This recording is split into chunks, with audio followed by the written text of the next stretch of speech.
Estas semanas tal vez suene bastante la Fórmula 1 en muchos lados, y no es para menos, ya que es un deporte excepcional y con la reciente coronación de Max Verstappen, que consiguió su segundo título mundial de pilotos, se hará aún más ruido sobre este deporte, ya que también todavía quedan unas cuantas batallas por el segundo, tercero, hasta el cuarto lugar en la tabla de pilotos de este 2022, y que involucran a nuestro querido y amado compatriota Sergio Checo Pérez, y que hoy en día se ha convertido en una leyenda del automovilismo mexicano.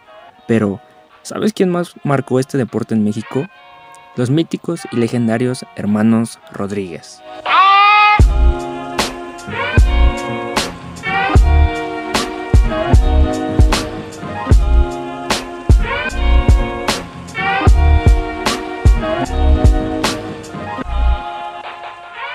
Honor a quien honor merece, lema aplicable a personajes que han dejado huella en la historia, y la historia del automovilismo mexicano no se entendería sin dos personajes clave, Pedro y Ricardo Rodríguez, o mejor conocido como los hermanos Rodríguez, entrañables hermanos y apasionados de la velocidad, quienes en un periodo muy corto de tiempo lograron despertar la euforia por el deporte motor en el país y ganarse el cariño de la afición por su destreza y carisma detrás del volante. Pedro Rodríguez de la Vega nació en la Ciudad de México el 18 de enero de 1940, siendo este el mayor de los hermanos, ya que 2 años después, el 14 de febrero de 1942, nacería su hermano menor, Ricardo Valentín Rodríguez de la Vega. Su padre, Pedro Natalio Rodríguez, millonario empresario mexicano y muy aficionado al deporte automovilístico, fue el mayor impulsor para ambos, pues dedicó gran parte de su vida a solventar las carreras deportivas de sus 2 hijos. Gracias a su apoyo económico, los jóvenes pilotos mexicanos siempre tuvieron a la mano, en alquiler o en propiedad, unidades de las mejores marcas del momento, con las que afrontar las muchas carreras oficiales y extraoficiales en aquellos primeros años de la Fórmula 1. Pero no todo en este deporte es dinero, a pesar de que sí, depende mucho de este, sino que también se debe tener habilidades y mucha experiencia en esta categoría. O bueno, ustedes me entienden a qué me refiero. Y es que la adrenalina y el olor a gasolina fueron estimulantes para los hermanos, que desde los 8 años comenzaron su carrera de velocidad al participar en competencias de motocicletas y bicicletas, donde en 1953 y 1954 el mayor de los Rodríguez consiguió ganar campeonatos mexicanos. Posteriormente empezaron a involucrarse en los motores y bajo el apoyo financiero de su padre comenzaron a competir con autos como Porsche y Ferrari. Por un lado estaba Pedro, quien comenzó a correr con bicicletas a los 8 años, fue ganador de su clase en el Campeonato Mexicano en 1950. Su relación con los motores comenzó cuando empezó a competir con una motocicleta Adler de 125 centímetros cúbicos. Con esta motocicleta logró ganar el Campeonato Nacional de México en 1952 y 1954. En 1952, de igual manera, participó en el rally en un Ford, pero no lograría hacer un buen resultado. Regresó a las carreras a tiempo completo en 1955, y a los 15 años participó en competencias locales con un Jaguar XK 120 y un Porsche 1600S. Por otro lado estaba Ricardo, quien también consiguió grandes logros a su corta edad, pero lo más importante fue su debut internacional, pues se dio en Riverside en 1957, cuando con su Porsche RS batió a todos sus rivales en la clase.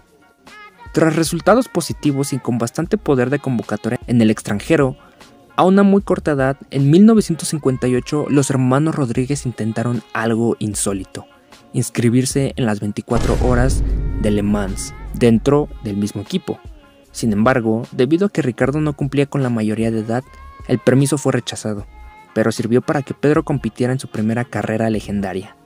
Todo esto le sirvió principalmente a Pedro para poder hacer historia, pues a partir de este punto el mayor de los Rodríguez correría durante 14 años consecutivos las 24 horas de Le Mans, tiempo en el que incluso obtuvo una victoria histórica en 1968, cuando ganó la competencia a bordo de un icónico Ford GT40 y bajo los particulares colores que portaba el equipo JW Golf. Entre los logros más destacados de Pedro destacan sus triunfos en las 3 horas de Daytona 1963 y en los 2000 kilómetros de Daytona en 1964. A bordo de un Ferrari 250 GTO y con apenas 24 años. Además, obtuvo 2 campeonatos consecutivos de pilotos y constructores al mando de un Porsche 917 en el Campeonato Mundial de Resistencia. Pero, ¿cómo fue que llegaron a la Fórmula 1? Por una parte, Pedro tendría un duelo con los Ferrari de fábrica en Le Mans, que finalmente resultó en una falla del motor a solo 2 horas del final. Esto atrajo la atención de Enzo Ferrari, quien le ofreció carreras de Fórmula 1 con su equipo. Pedro se negó, justificándose con un negocio de motores en la Ciudad de México para administrar, y rechazó la oferta. Asimismo, Ricardo a sus 19 años fue invitado a conducir para Ferrari en el Gran Premio de Italia de 1961, convirtiéndose en el piloto más joven en participar en un Gran Premio de Fórmula 1. Además, es el único mexicano en la historia que ha conducido en un monoplaza de la escudería Ferrari dentro de la Fórmula 1. El automóvil que se le concedió fue un Ferrari 156 con un viejo motor V6, cuando sus compañeros de equipo tenían nuevos motores. Aún con esa desventaja, consiguió calificarse segundo. Corrió alternándose la punta con Phil Hill y Richie Ginther. Aunque tuvo que retirarse por un fallo en la bomba del combustible, terminó el Mundial de 1961 en el 12º puesto. Pedro Rodríguez tomó parte de sus primeros grandes premios en Estados Unidos y México sobre un Lotus. Siguió compitiendo esporádicamente en Fórmula 1 hasta 1966 sobre Ferrari y Lotus. En 1967, en apenas su 9ª carrera, ganó la apertura de la temporada sobre un Cooper Maserati en el Gran Premio de Sudáfrica, en el circuito de Kyalami. Para dicha temporada de 1967, Rodríguez fue contratado por Roy Salvadori como el número 2 del futuro campeón del mundo de 1970, Jochen Rindt. Pero en ese año, Pedro siempre estuvo por delante del piloto austriaco que conducía los autos más modernos del equipo, el T81B y el T86, mientras que el mexicano era relegado al viejo pero confiable T81. Estos y muchos más logros fueron los que consiguieron los hermanos Rodríguez dentro de la categoría, pero todo sufriría un gran cambio un fatídico 1 de noviembre de 1962. Un año antes de que el Gran Premio de México formara parte del calendario oficial de la categoría, el Gran Circo había aterrizado en territorio azteca para disputar una carrera de exhibición, por lo que no contaba para el campeonato de pilotos ni de constructores, y cuyo principal objetivo era conocer la viabilidad de albergar en un futuro a la Fórmula 1 en el país. La ausencia de Ferrari marcaba la pauta de que se trataba de una competencia sin retribución y que la primera carrera oficial sería hasta el año siguiente, por lo que Ricardo tuvo que solicitar un permiso especial para correr con otro auto, mismo que fue concedido por Rob Walker, dueño de Lotus e impulsor de que el joven de 20 años compitiera para su público. Le adjudicaron uno de los populares Lotus Climax para que brillara en su circuito. Entre las rectas largas y las complicadas curvas que plasmó el ingeniero Óscar Fernández Gómez en el circuito, la más controversial fue la peraltada, curva que tenía una inclinación de 15 grados y que servía para dar una vuelta de 180 grados en sentido contrario, por lo que se convirtió en la zona más peligrosa del circuito. Lamentablemente para la historia del Gran Premio de México, esta zona fue testigo de la última maniobra de Ricardo Rodríguez, pues en las prácticas libres del jueves 1 de noviembre, el muchacho de oro decidió dar una última vuelta más al circuito donde ya había marcado el mejor tiempo. Sin embargo, tras tomar la peraltada a más de 150 km por hora, el mexicano de 20 años perdió el control, zigzagueó y se estrelló con las barreras de contención. La prensa y los mismos espectadores del momento describieron la imagen como terrorífica, pues el cuerpo de Ricardo quedó tendido sobre el asfalto, con un mar de sangre debajo y fallecido de manera inmediata, a pesar de que el cuerpo médico intentó trasladarlo al hospital en busca de un milagro. Lamentablemente, así fue como partió el chamaco. Dejó su vida en la pista, una de las máximas promesas del automovilismo azteca, llamado a convertirse en referente de la escudería Ferrari y un futuro campeón del mundo. Partió no sin antes conseguir uno de sus sueños, que era llegar a la Fórmula 1. Tras este suceso, su hermano mayor, Pedro, consideró su retiro de las carreras, pero afortunadamente continuó el legado de la familia en los años siguientes. Regresó con el objetivo de hacer historia con la bandera de México en el casco, y consiguió resultados que lo pusieron en lo más alto del automovilismo, con 2 triunfos y 7 podios conseguidos en 55 grandes premios disputados. El amor por la velocidad se podía notar en los hermanos, llegando a extremos de arriesgarse e incluso, lamentablemente, perder la vida dentro de la pista, caso que pasó con Ricardo y que lamentablemente se repitió con Pedro, el más recordado y con más éxitos dentro del automovilismo mexicano. El 11 de julio de 1971 arrancaba la carrera denominada las 200 millas de Nürburgring, En Nuremberg, Alemania, el piloto mexicano Pedro Rodríguez tomaba la salida en un Ferrari 512M, propiedad de Hermann Müller Racing.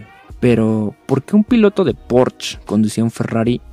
Rodríguez era un piloto muy apreciado en Europa, toda una celebridad que llenaba autódromos, pues el público sabía lo competitivo y espectacular de su manejo.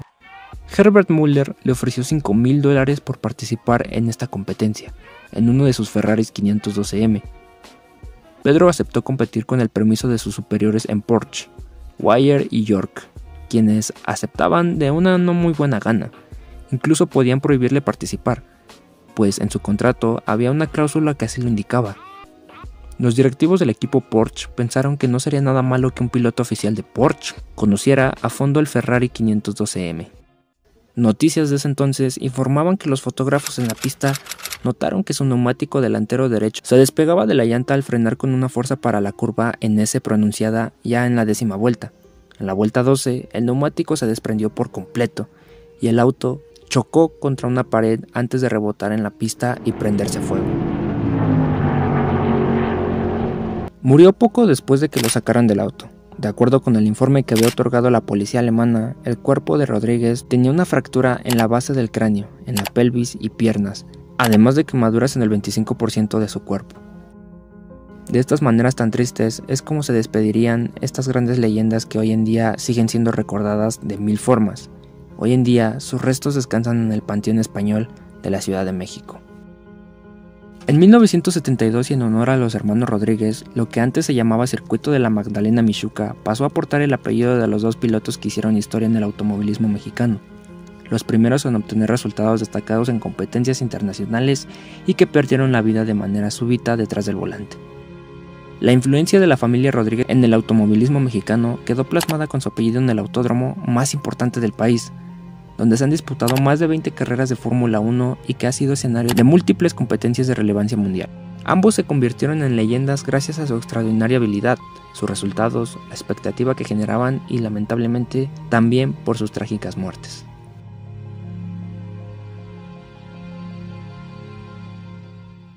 Muchas gracias por ver. Te pido que si te gustó el contenido me apoyes compartiendo y dando like. Además, que si me equivoqué en alguna cosa o tienes información que agregar, te invito a dejar un comentario.